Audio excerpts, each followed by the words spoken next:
Hello hi नमस्कार welcome to mama's kitchen. आज आसतु बनैबा समस्तंकर पसंद काकेरा पिठा। काकेरा पिठा बनवाई मुझे पानी गरम करने छाड़ी पानी आपड़ देखिकी देवे आ पानी गरम होला परे किछि काढ़ी रखिदेवे पर धीरे धीरे देवे तापर किछि लुण पकेबा चीनी एठी मु अल्प चीनी पकई 100-150 ग्राम चीनी नहीं चीनी पकई सारा ताकू पानी को भलसे फुटिया छाड़ीदबा। अल्प तेल गोटे चामच से तेल पकई तेल पकईले जंतुणीटा पूरा नरम हम।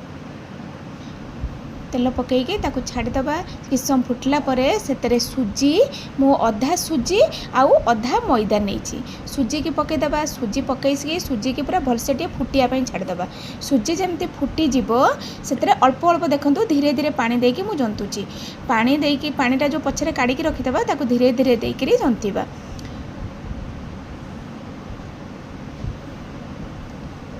जंती है देखो ये मैदा पकाउची मैदा आउ सुजी मु मिसेकी करुँच मैदा सुजी मिसेकी कले कौन हुए जंतुणीटा पूरा नरम हुए। खाली सुजी दिए काकेरा पिठाटा किसी समय रहा टाण हो जाए। जंतुणी किसी समय जंतीबा धीरे धीरे अल्प अल्प पानी देकरी ताकू जंतीबा पूरा सॉफ्ट डो गोटे जमती बनीजिव। जंतुणी हो गला परे ताकू साइड रे किछि समय पई ढांकुणी देकी रखिदबा। तापरे मुठी गोटे नड़िया को भांगी नहीं ताकू कोरी नेली कोरी नेला परे गोटे कड़ाई बसैली एठी गोलमरीच आउ गुजराती नहीं ताकू गुंड करदेली कड़ाई बसैकी गुड़ अल्प देली नड़िया देकी ताकू भाजीबा।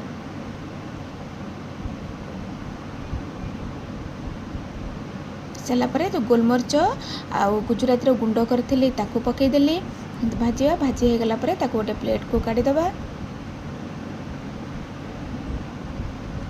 परे जो रखी ठंडा हाँपाई जंतुणी की सी होगला ताकू अल्प तेल देकरी ताकू भलसे अटा चकड़ला भाया पूरा चकड़ी नवा चकड़ी करी तार छोट छोट गुला कर नवा। छोट छोट गुला कर सारा परे ताकू हाथ में आपड़ टे मारिदेवे तेल तेल मारी देकी देखो मुझे जमती बनाऊँगी सेमती बनइबे। बनईकरी ताकू जो पूर होती पूर देकरी ताकू धीरे धीरे हाथ में ताकू सेप सेप देवे। आपण जो सेप दबा को चाहूँ मुझे दुईटा सेप बनई देखूँ गोटे मंडा पिठा भाया सेप देती आउ गोटे सेप दूसरी देखूँ यहाँ मु बो बनाए आमको बहुत पसंद लगे यहाँ एमती करदबा। तापरे ता मझिरे पूर दबा पूर देकरी ताकू कौन करवा दी साइड रू चापिबा दी साइड रू चापिकी ताकू साइड उरा सब बंद करदेबा। बंद कर देकी ताकू धीरे धीरे आपण कौन करेंगे टिप साइज रे धीरे धीरे ताकू साइड उरा प्रेस करदेबे। देखिए केते सुंदर सेप गोटे बनीजिव होगला। एमती सब गुड़िक बनई नवा बनीगला परे एठी तेल गरम होगा छाड़ी देथिली तेल को भलसे फास्ट गरम करने तापरे ताकू गोटे गोटे करके पकेबा। फास्ट जिते बड़े पकेबे जमा भी माने ताकू ये मारिबेनी चटू मारिबेनी ताकू किछ समय छाड़ी देबे। से देखिए धीरे धीरे से ऊपर को आसीबो ऊपर को तले आसीबो तापरे धीरे धीरे ताकू उल्टेबा। उल्टेकी ताकू पूरा गोल्डन ब्राउन हवा जाके छाड़ीबा। गोल्डन ब्राउन जिते हो देखिए पिठाटा आमर धीरे धीरे ऊपर को भासीबो तापरे ताकू काढ़ीदबा।